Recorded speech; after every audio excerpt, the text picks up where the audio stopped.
irmãos?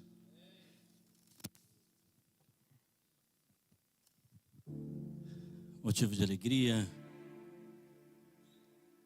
motivo de exaltação a Deus por todos os seus benefícios, por todas as suas muitas misericórdias para conosco.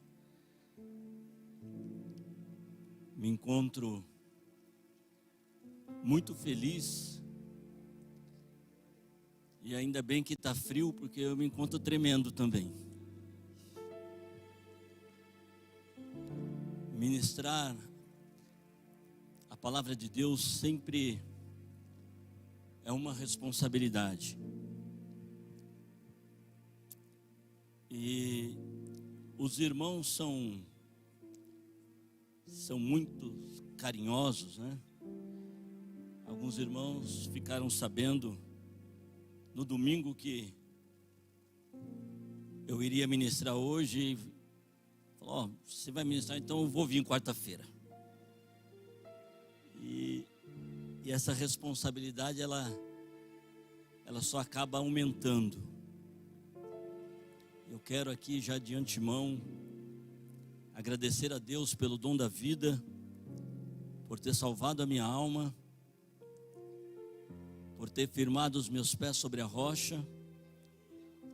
Também quero agradecer a vida do nosso pastor Paulo Silas, o homem de Deus que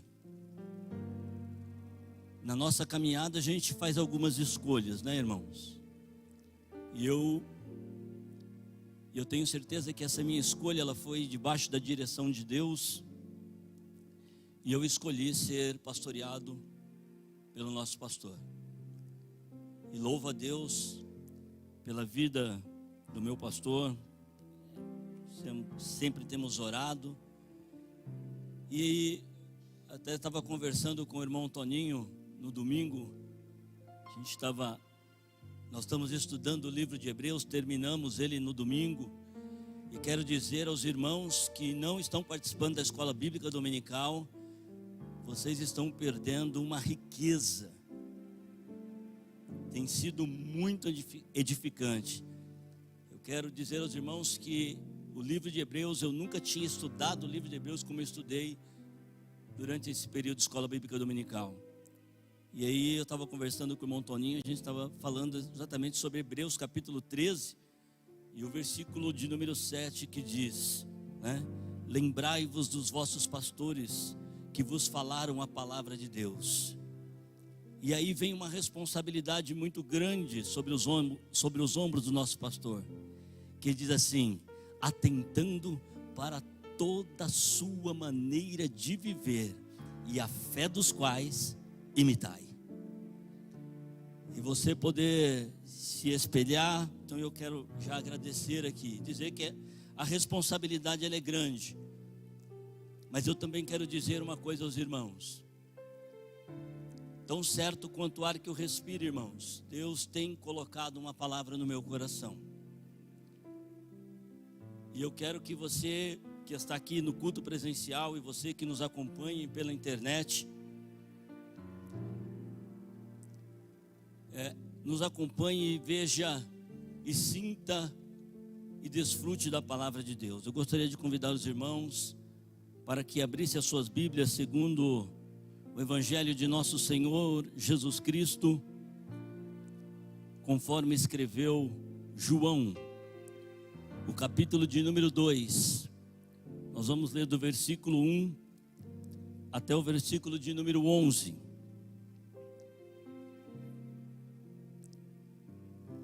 No terceiro dia houve um casamento em Caná da Galileia. A mãe de Jesus estava ali. Jesus e seus discípulos também haviam sido convidados para o casamento. Tendo acabado o vinho, a mãe de Jesus lhe disse: eles não têm mais vinho.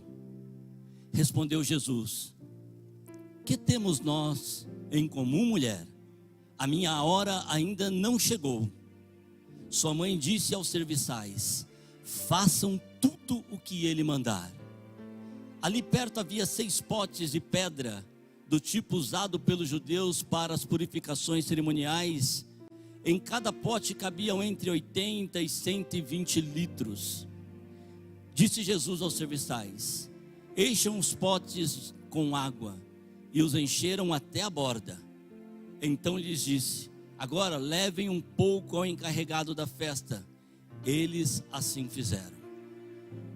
E o encarregado da festa provou a água que fora transformada em vinho, sem saber de onde este viera, embora o soubessem os serviçais que haviam tirado a água.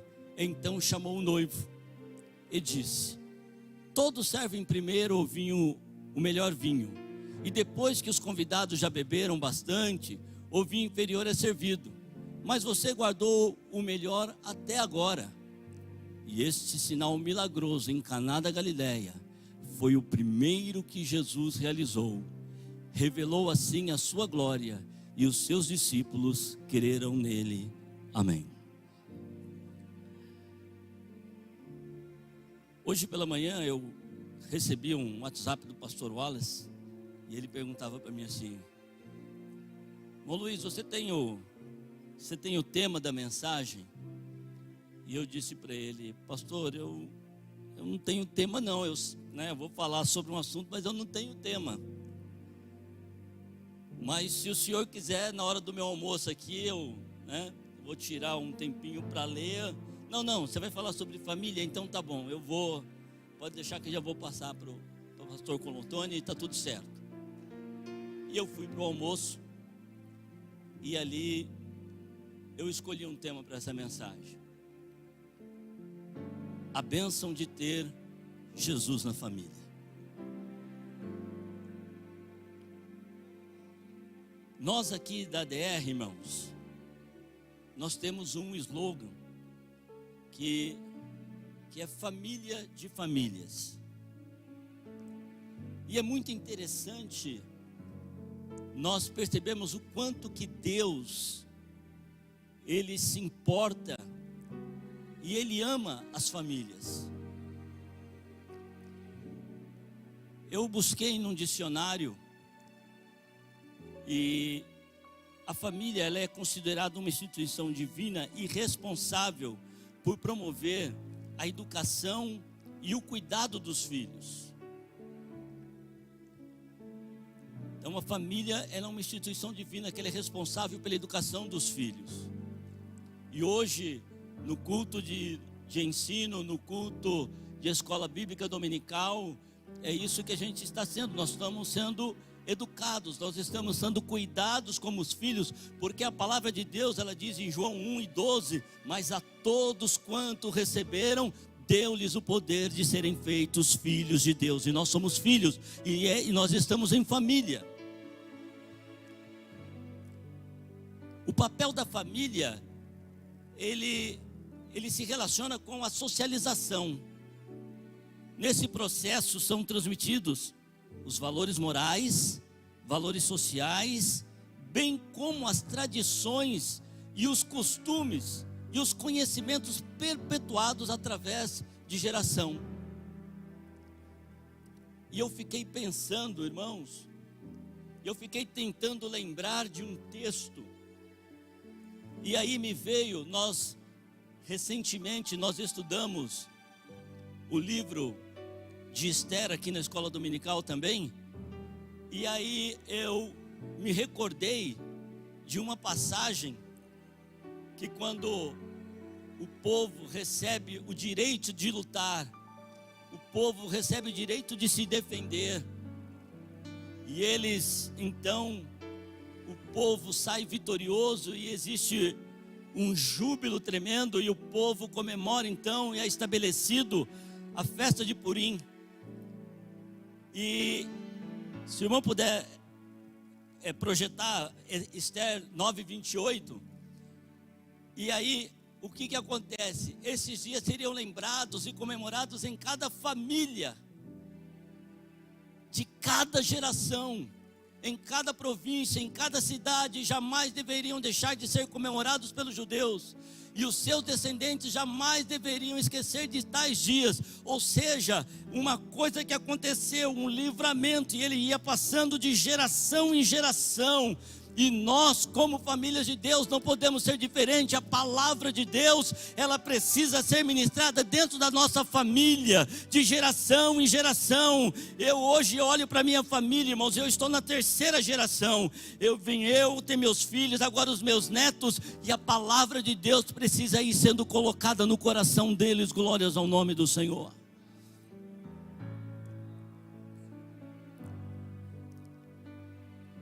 A lei, irmãos, ela espera que o ambiente familiar seja um lugar de afeto, seja um lugar de cuidado, seja um lugar de segurança, conforto e bem-estar, proporcionando o respeito, a dignidade de cada um dos seus membros.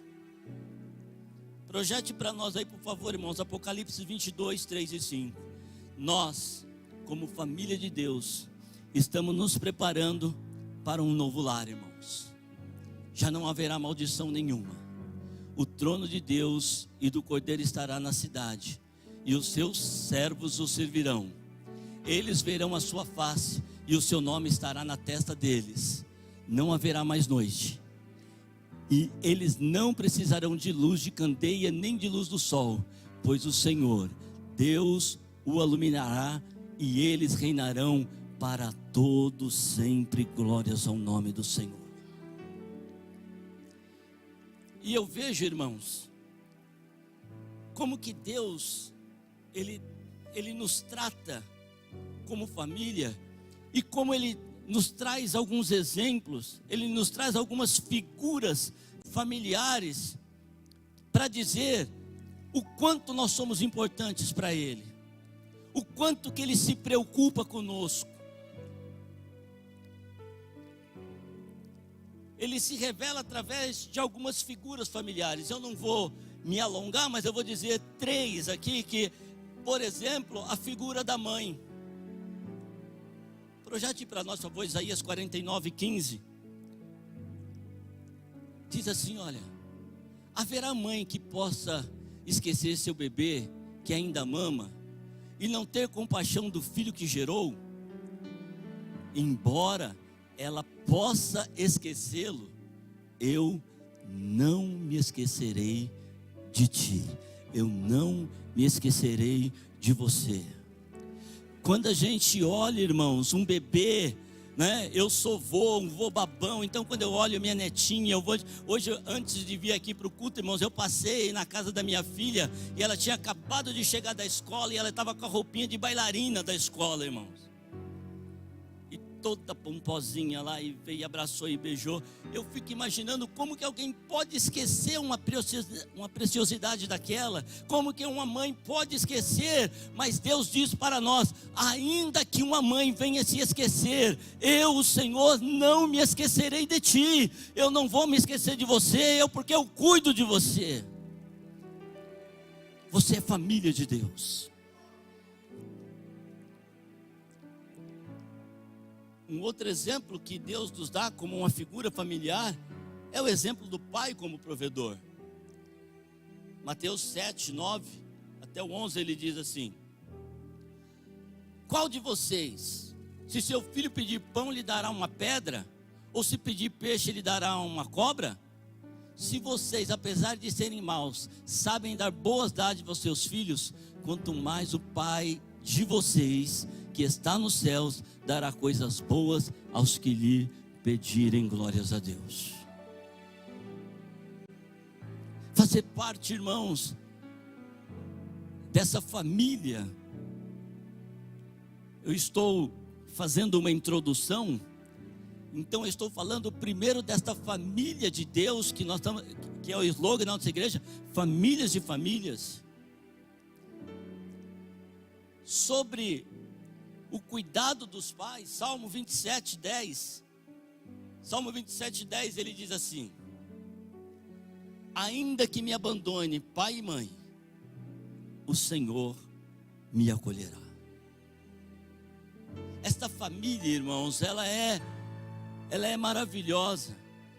E eu vou dizer uma coisa aos irmãos: existe algumas coisas na vida da gente que a gente experimenta isso, irmãos, na vida, na prática.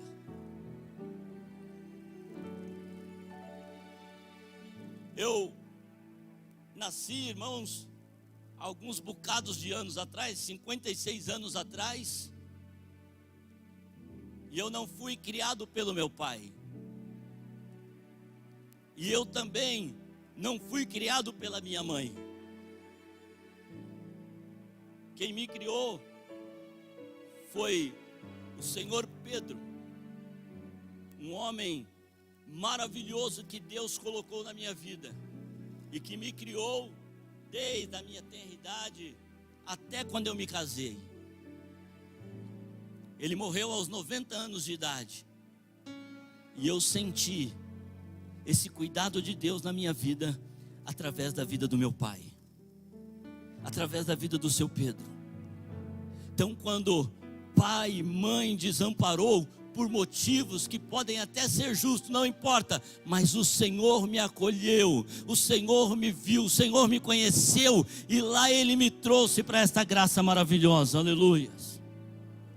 A salvação, irmãos, quando Deus preparou a salvação, Ele não pensou, irmãos, somente em uma pessoa, Ele pensou, irmãos, Ele preparou a salvação para a família, irmãos. A primeira coisa que eu quero dizer para você é o seguinte: nunca desista de ninguém da sua família.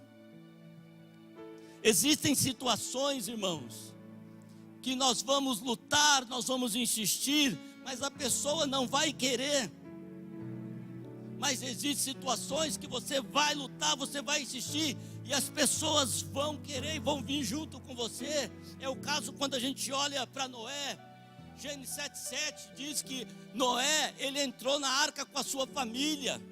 Entrou Noé, entrou seus filhos, entrou suas noras, entrou sua esposa, e veio o dilúvio, e Noé foi salvo, aleluia, glórias ao nome do Senhor, juntamente com a sua família. Mas no caso de Ló, irmãos, já não foi assim. No caso de Ló, a sua família estava lá em Sodoma, e o anjo falou: vamos embora. E diz que eles estavam ainda se demorando, e o anjo toma eles pelas mãos e fala: vamos, não dá para ficar mais, escapa-te por tua vida, acorda, homem, vamos embora. E aí tem uma recomendação: não olhe para trás, não olhe para trás, marcha, vai para frente, caminha, não desista, não para, vai embora. E toda a família tinha a recomendação, mas uma pessoa da família, irmãos, resolveu olhar para trás. Então a salvação, ela foi estabelecida para nós. A salvação, ela foi estabelecida para a nossa família. Nós temos responsabilidade sobre a nossa família. E eu quero dizer aos irmãos que o ministério terreno de Jesus, ele começa justamente num local aonde uma família está sendo formada. O primeiro milagre que ele executa de uma forma pública é em um casamento, aonde ele realiza um milagre. E nesse texto que nós lemos, algum aprendizado, alguma lição, alguns princípios, ele fica para a nossa vida. E eu comecei a meditar, irmãos, e eu tenho a quantidade de princípios, mas eu não vou falar, porque eu não sei se eu vou conseguir chegar até o final de todos eles. Então eu vou falar sobre alguns princípios. Se eu conseguir chegar no final, eu falo para os irmãos que eu estou chegando no final. Primeiro princípio, irmãos, que ele deixa está no versículo 2 que nós lemos. O primeiro princípio: convide Jesus para estar no seu casamento, na sua família. Parece uma coisa óbvia para nós cristãos, mas muitas pessoas têm deixado Jesus do lado de fora, nas suas decisões, nas suas ações, no seu modo de viver, no seu modo de gastar, no seu modo de contribuir. Tem deixado, irmãos, a palavra de Deus para fora do seu casamento. O versículo 2 que nós lemos diz assim: Jesus também foi convidado com os seus discípulos para o casamento. Então, quando Jesus ele é convidado para estar no nosso lar, irmãos, quando nós temos intimidade com o Senhor Jesus, nós vamos entender que a nossa vida, ela é muito, muito mais do que simplesmente uma prosperidade material. Nós vamos perceber que o sucesso, ele é bom, mas ele é nada se Jesus não estiver no nosso lar. Nós vamos perceber, irmãos, que Jesus, ele é muito mais importante do que as conquistas.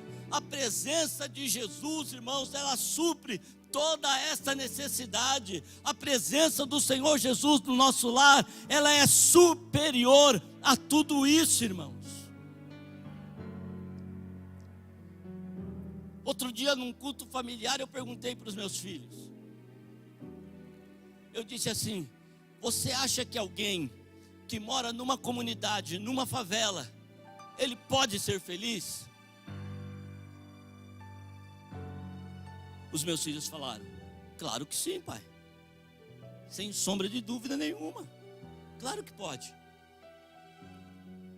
Eu me recordo, irmãos, que em 1986, eu trabalhava numa empresa ali na CCE, no bairro do Limão. E eu não tinha carro naquela época. E eu descia no ponto ali na freguesia do Ó. E a gente atravessava, a gente cortava uma favela, irmãos. A gente cortava uma favela e era beco mesmo, né?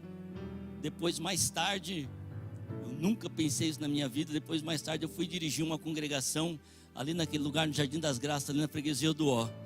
E aí eu passando por ali, irmãos, pela manhã, e a gente ouvia hinos que saíam daqueles barracos. Pessoas que estavam já de manhã, perto das 7 e pouco da manhã, as pessoas ouvindo o hino. Então louve, está chorando, louve. Você falava que coisa maravilhosa, você passava por ali, então você entendia a felicidade, irmãos, a verdadeira felicidade. Não é que você não pode ter dinheiro, não, dinheiro é bênção. Mas o que eu quero dizer é o seguinte: se você tiver Jesus e dinheiro, fica melhor ainda. Mas a felicidade, irmãos, é a presença de Deus na nossa vida. É você saber, irmãos, que independe das circunstâncias, não depende de você ter ou não ter, para você estar na presença do Senhor e Ele falar e Ele responder, e você sentir a segurança de estar na presença de Deus, irmãos. Então, irmãos, o primeiro princípio que fica é você convidar Jesus para estar no seu casamento, é Jesus estar na sua casa. O segundo princípio, irmãos, preste atenção, é que às vezes, mesmo a gente estando com Jesus, o vinho vai acabar. Mesmo Jesus estando presente, o vinho acaba. Olha o que o versículo 3 aí. Versículo 3 diz: tendo acabado o vinho, só a parte A só. Tendo acabado o vinho. E ali, irmãos, na cultura oriental, isso era uma vergonha tão grande. Era que beirava a falta de respeito.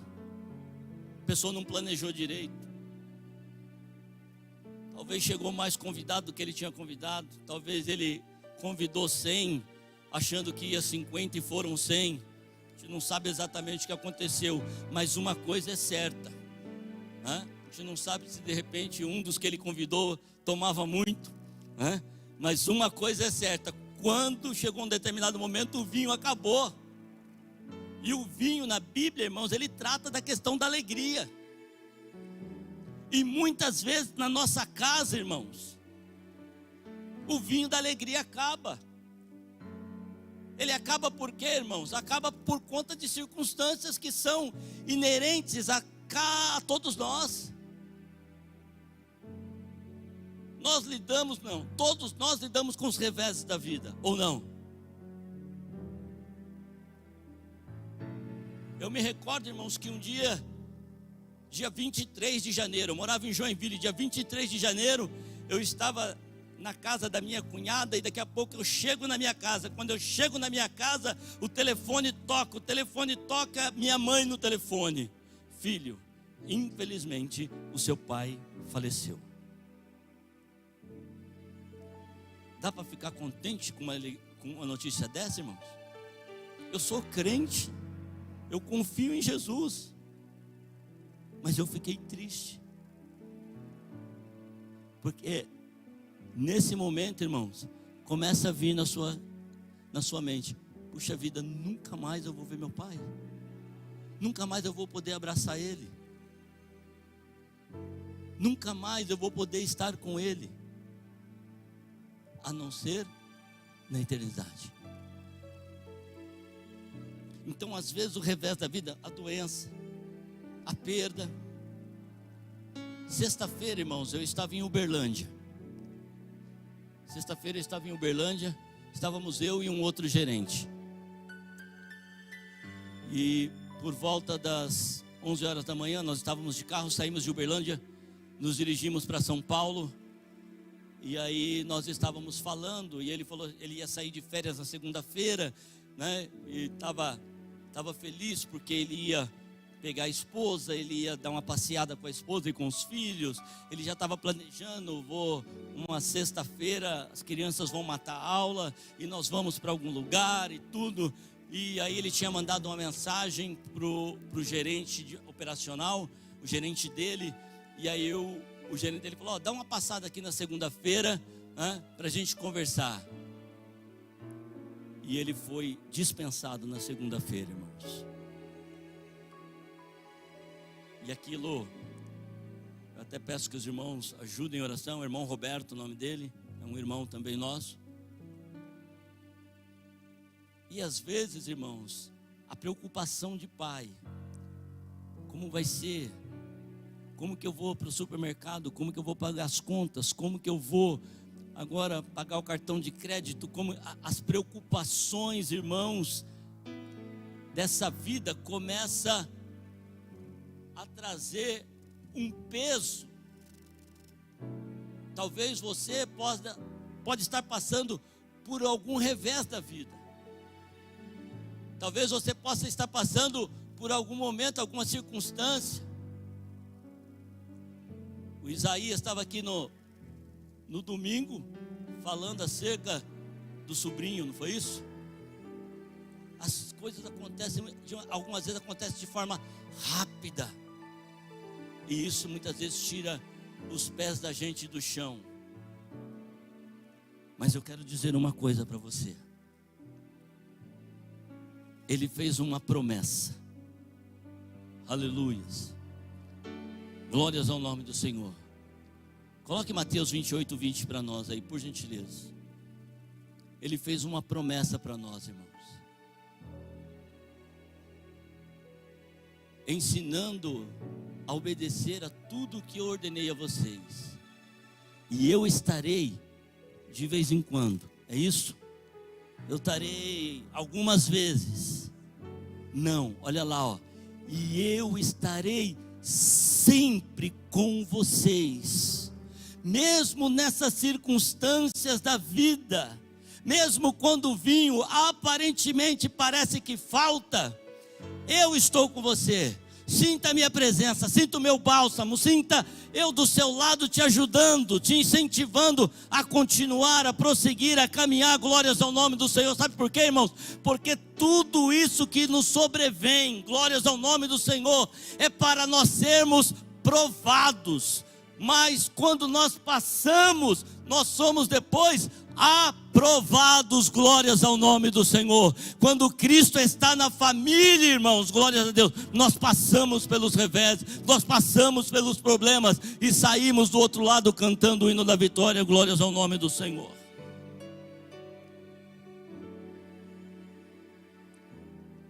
Terceiro princípio, irmãos, a gente precisa diagnosticar o problema com urgência. A mãe de Jesus lhe disse: eles não têm vinho. E aqui, irmãos, vai uma coisa interessante.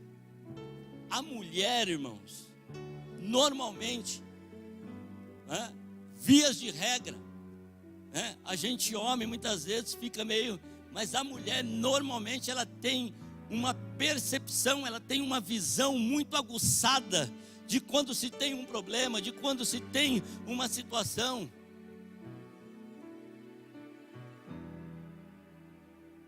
A minha esposa, às vezes, ela olha para o meu filho e diz: esse menino está com problema.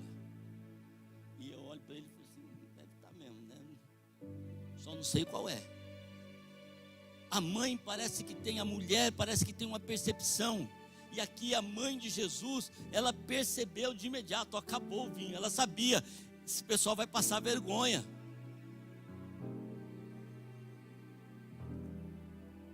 E quando a gente, irmãos, quantas pessoas que têm problemas na família e não tratam os problemas, não cuidam, se calam.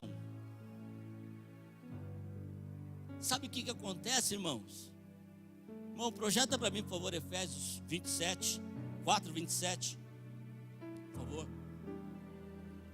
O 26, por gentileza.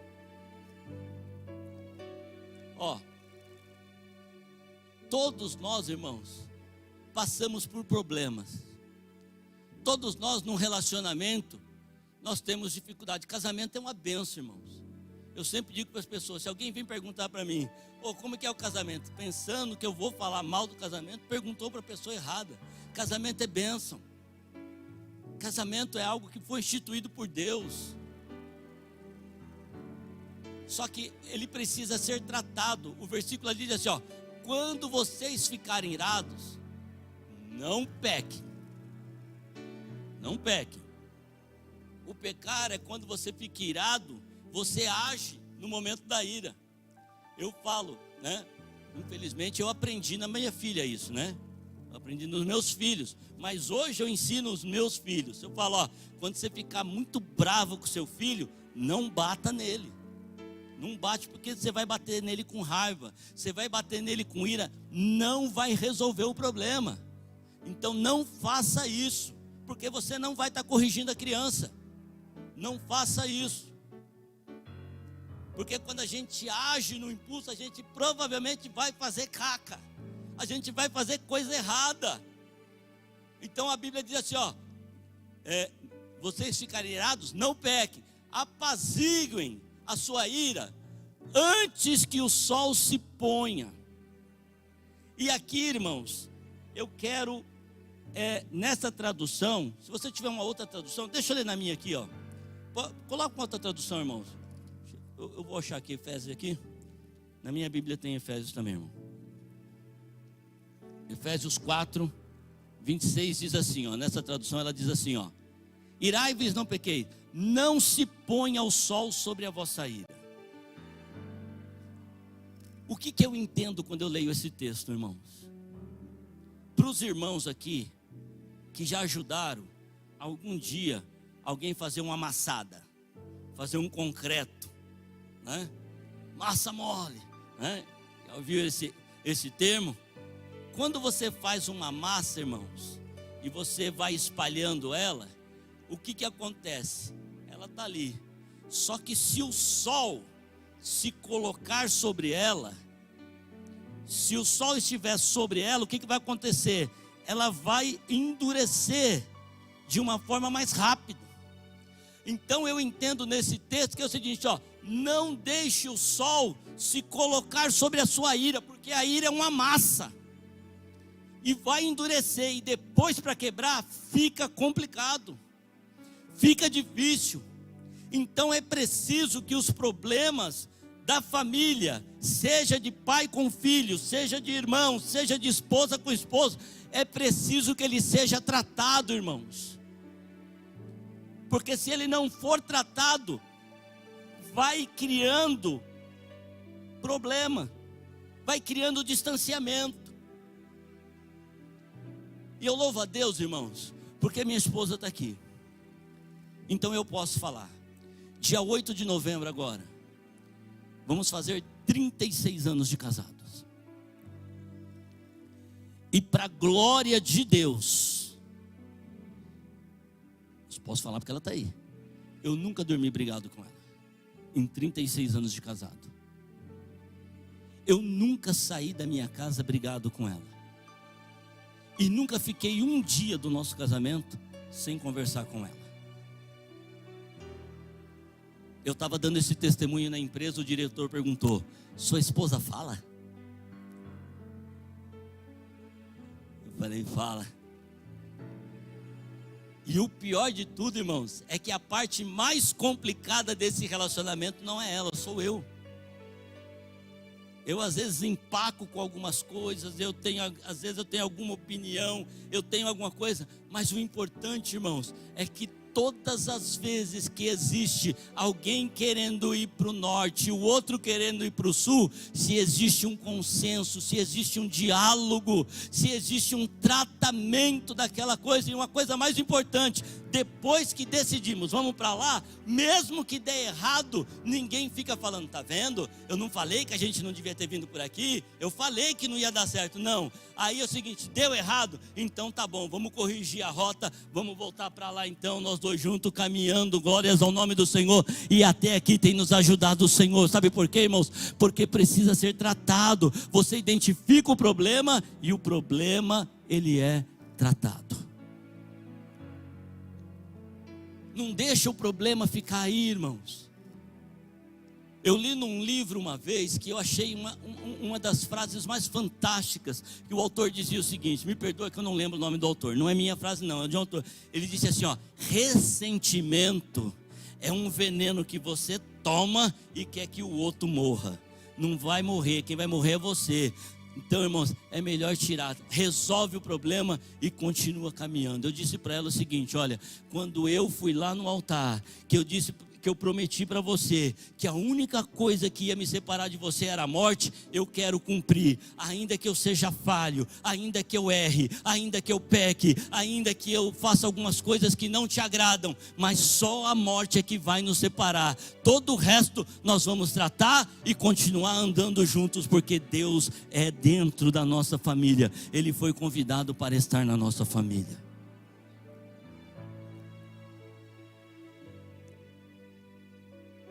Quarto, irmãos, a gente precisa levar os problemas para a pessoa certa. Não adianta muitas vezes a gente expor, irmãos, a nossa família. Às vezes, irmãos, tem pessoas, tem amigos, temos confiança, o pastor, então eu vou levar um caso que eu tenho que está difícil, está complicado, eu vou levar para o meu pastor, eu vou levar para Raquel e para o Marcos. Então é o seguinte, tem pessoa certa para a gente levar. Não adianta você sair contando para todo mundo, porque muitas vezes, irmãos, não vai resolver e pelo contrário, vai piorar, porque a pessoa vai falar, vai sair contando para todo mundo. Então, irmãos, quando você precisar de alguma coisa, um outro princípio de Jesus está na família, é que o problema você tem que levar para a pessoa certa. A mãe de Jesus levou o problema para Jesus e disse: Jesus, ó, ele disse, ó, o que tenho eu contigo? E é o próximo passo que nós vamos falar aqui, é o próximo princípio. Estou correndo um pouquinho. É o princípio de aguardar o tempo certo de Jesus, não é o nosso tempo. É o tempo certo de Jesus. Jesus, acabou o vinho. Aí ele diz: o que tenho eu contigo, mulher? Ele não foi desrespeitoso, não é nada disso, irmão. Nós não vamos entrar aqui porque não é o tema.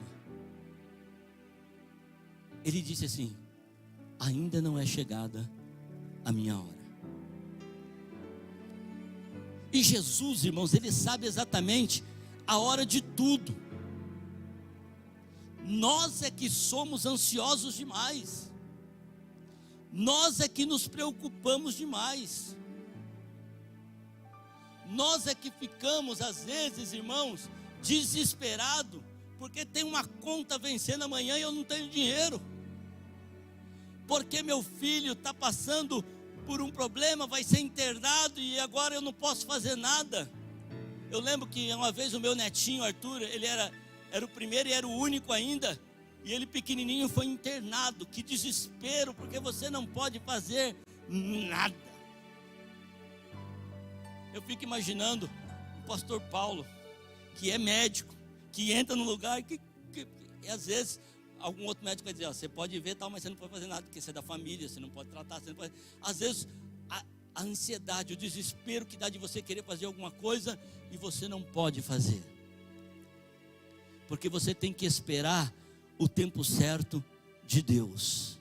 E o tempo certo de Deus, irmãos, muitas vezes não é o nosso. Jesus, mandaram vir aqui avisar o senhor que Lázaro, teu amigo, ele está doente. Aí Jesus, ele diz assim: Lázaro na verdade morreu. E ele ficou mais 2 dias ainda ali, irmão. E depois ele caminha. Quando ele chega lá, irmãos, ele chega no 4º dia. E no 4º dia, irmãos, já estava tudo acabado.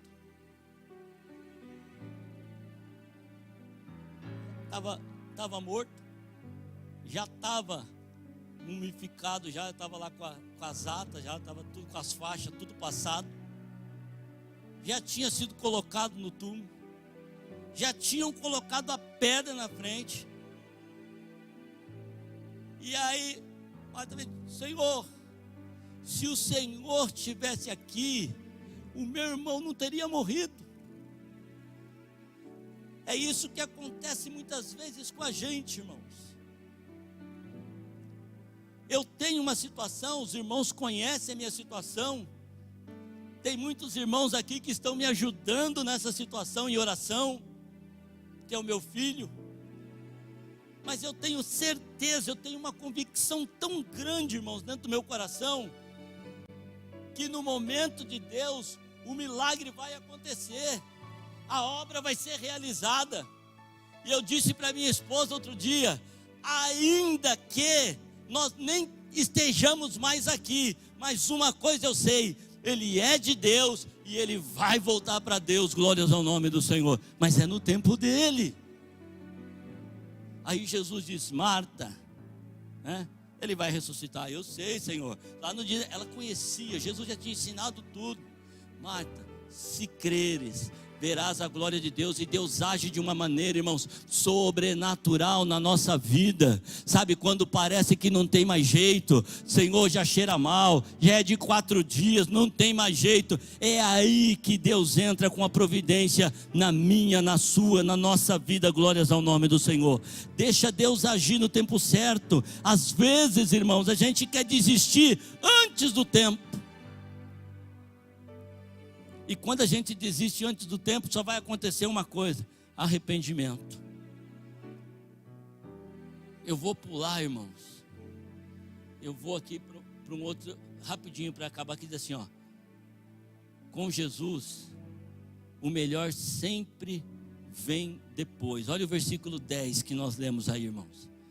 Olha o versículo 10 do capítulo 2, diz assim: e disse-lhe: todos costumam pôr primeiro o bom vinho, quando já beberam fartamente, servo inferior. Tu, porém, guardaste o bom vinho até agora. Em Jesus, irmãos, as coisas boas, ela vem depois. Projeta para nós aí, irmãos, Eclesiastes 7:8.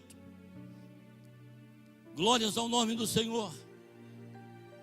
O fim das coisas é melhor do que seu início, e o paciente é melhor que o orgulhoso. O fim das coisas é melhor, irmãos. E ainda não chegou o fim na sua família. Ainda não chegou o fim para você. Ainda não chegou o fim para aquele caso que você tem lá dentro da sua família. Glórias ao nome do Senhor. Você pode crer, você pode adorar a Deus por isso.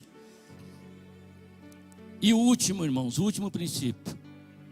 Quando Jesus realiza um milagre em nossa casa, grandes coisas acontecem. Olha o versículo de número 11. Com este deu Jesus princípio a seus sinais em Caná da Galileia. Manifestou a sua glória e os seus discípulos creram nele. Porque até então, irmãos, os discípulos estavam ali. Pensa bem, irmãos. Para a gente que conhece a história, é simples. Para a gente que conhece, que a gente vai ler a Bíblia, é uma coisa assim, parece banal. Jesus transformou água em vinho, Jesus podia. Mas se você tentar se transportar para aquele lugar, naquele momento, acabou o vinho. Jesus nunca tinha feito um milagre. Aí sua mãe disse, faça tudo que ele mandar. É um outro princípio da gente obedecer aquilo que Jesus ordena para a gente. Quando a gente obedece, a bênção é certa. E aí disse assim que Jesus disse assim, coloca a água aí. Colocaram. Agora tira a água. Leva ao mestre-sala. Quando ele prova, ele percebe que aquele vinho era melhor do que o primeiro vinho. Porque o que Jesus faz para nós, para nossa família, é sempre o melhor. Amém, irmãos? Que Deus em Cristo Jesus nos abençoe e nos dê a graça de continuarmos com Cristo dentro da nossa família. Pode aplaudir ao Senhor, irmãos. Amém.